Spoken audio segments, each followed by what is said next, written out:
The last day of school was barely school. I fielded complicated questions from students who braved public transit to attend. I wiped down every desk between classes and reminded myself to breathe. I held it together so hard when students said goodbye with a strange, scared weight on that word. Colleagues and I exchanged glances in the hallway, at once tense and comforting. We were in this together, even if we were about to part ways for several months. And when school as we know it stopped, we all took a long minute just to process that. It seemed impossible. 400,000 students in Chicago now needed to learn from home, and we would need to make that happen, both as the third largest school district in the country and as the human beings who constitute it. But the seemingly impossible keeps becoming reality really fast lately. So teachers jumped and adapted. We learned to host online meetings. We hung whiteboards on our living room walls. Many teachers struggled just reaching out to see if their students were all right. And in addition to making remote learning plausible, teachers have also been organizing food drives and housing resources. They have made and donated masks by the thousands, and they've never stopped reaching out. But this isn't new. This isn't dramatic heroism in the face of a pandemic. This is teaching. This is being invested in our communities. As parents, we've had to adapt too, because our working lives and our family lives and our mental health have all collided and coagulated. Well-intentioned color-coded schedules speckled the internet. Everyone has cried at the kitchen table at least once. Some of us several times. And then there are the students. I've seen students participate in class from the break room at work, where they are frontline for minimum wage to help their families. They've attended a makeshift funeral in the morning and a Google Meet in the afternoon. They are childcare providers. They are experiencing housing insecurity. They are scared, they are stressed, and they are children. When my son's teacher asked a screen full of 9-year-olds if everybody was okay, it almost broke me. How are you? What do you need? Is your family safe? School without school has been traumatic. It's been makeshift. It's been messy. Parents, teachers, and students have fumbled with tech, fumbled even more with expectations. And we've lost so much. But maybe, just maybe, stripped bare like it's been, we can see more. When words like rigor, grit, and a half dozen other educational hashtags don't seem to matter, we can see what's in front of us with new clarity. And that includes the gaps, the inequities, the failures. They're all heightened, but so are the successes. So what's working? What do kids need from their schools? And what do we really mean when we discuss, frame, and fund education? Well, as both a parent and a teacher, I keep coming back to 4 big ideas. None of them are new, all of them are necessary. And in them, I'm hoping other parents, other teachers, and students will hear echoes of their experiences and outlines of what's possible. We can and we must engage parents, demand equity, support the whole student, and rethink assessment. First and foremost, engaging the parents. Historically, we've isolated parents and teachers, schools, and neighborhoods. We say otherwise, but the influential forces in a kid's life rarely intersect with any depth. We have parent-teacher conferences, a STEM night, a bake sale we all immediately regret agreeing to do. But the parents are here now, every day, inadvertently eavesdropping on class because we're also making lunch or sharing a workspace. We are tutors, we are co-teachers, we are all relearning algebra. And it's awkward, but maybe it's exactly what we needed, because parents are seeing how school happens or doesn't, what excites their kids and what shuts them down, whether there's a rubric for it or not. And we're watching our kids learn empathy and balance and time management and tree climbing and introspection and the value of a little bit of boredom. We might not want this to last, but we can learn from it. We can keep parents engaged beyond bake sales. We can take this time and ask parents what they and their kids need. Ask again. Ask in every language. Ask the parents who haven't been able to engage with their children's remote learning.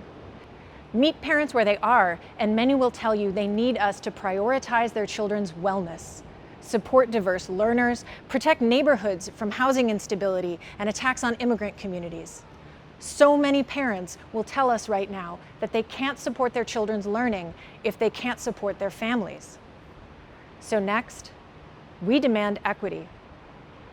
Our school system currently serves a student population that includes 75% low-income households and 90% students of color. The fight for equity in Chicago is as old as Chicago. So what do we need right now? For starters, we need equal tech infrastructure for all. This isn't an option anymore. We have to close the tech gap. Over 100,000 households in Chicago don't have a computer or tablet. We have no citywide program to put a device in every student's hands and no citywide Wi-Fi. These are choices, and we don't have to keep making them. We can refuse the isolation and competition for resources that pit schools and neighborhoods against one another, get rid of rating systems and budgeting formulas that punish kids for their zip codes in a city that's been segregated since its inception. The fight for equity in Chicago did not become life or death in a pandemic. It's been life or death for a long time now. We need to care about other people's children and not just as data points alongside our own. Third, we need to support the whole student. As much as parents might be exhausted by remote learning and can't wait to get the kids back to school, or teachers can't wait to get back into our classrooms and do some real teaching, chances are the kids miss the playground more than the classroom, the activities as much as the academics, that social emotional piece that forms the core of human learning. But there's more to fixing it than adding recess back to the dozens of schools in Chicago that don't have it anymore. We will need social workers, nurses, and counselors in every school so much. We will need them as we try to help our students feel safe, process their trauma and their grief, and find their way back to school. To support our students, we will also need smaller class sizes and adequate staffing across the building, something teachers have demanded again and again with the overwhelming support of our students' parents. We will need art class more than ever, and physical education and music programs and computer science. And if wading through conspiracy theories on the internet for the last few months has taught us anything, it's that we need to put a librarian back in every school right now. Finally, let's rethink assessment. We can dial down the testing a lot. Elementary school students in Chicago spend up to 10% of their school year just taking standardized tests. We don't know how many hours of real learning are lost preparing for those tests, but we know that the test prep software alone costs Chicago about $10 million a year. How much more could we do if we got that time and money back? And do we have to go back to obsessively quantifying everything a student attempts, weaponizing grades as a means of compliance and reinforcing inequity at every grade level? Or can we keep considering alternative models like proficiency-based grading programs and stop making school about scoring better than the kid next to you? 150 colleges and counting are now test optional for admissions, including NYU, the University of Chicago, and the entire California state system, because they know there's more to a student than a GPA and an SAT score. You know who else knows that? The students themselves. If we are having conversations about any of this and not authentically including and empowering students every step of the way, we're not having conversations about any of this. We have a moment now, a short moment, and so much to get done before the comforting choruses of back to normal get too loud, when we can take what we've seen and experienced, plant our feet, and demand better. We can make a system as massive as Chicago pivot to better serve our students, their families, and our communities. If 3 million teachers can relearn their jobs in a weekend, we can change school systems to better fit what we know and what we've known for a while now. And if we can set clear expectations for our students, we can do the same for our school districts and our cities. I want to go back to school. I can't wait to go back to school. I miss the hum of the hallways and the weird energy of a room filling up with sophomores, and a better kind of exhaustion from putting my heart and my guts into what I love doing every day.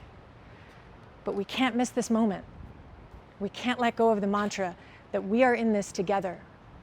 So don't tell us what is or isn't possible. Don't tell us it's too hard or too expensive or too aggressive. It's been our job since the start of this pandemic. No, it's been our job since always to make what seems impossible really happen. And when the stakes are this high and the evidence is this clear, it's our only option.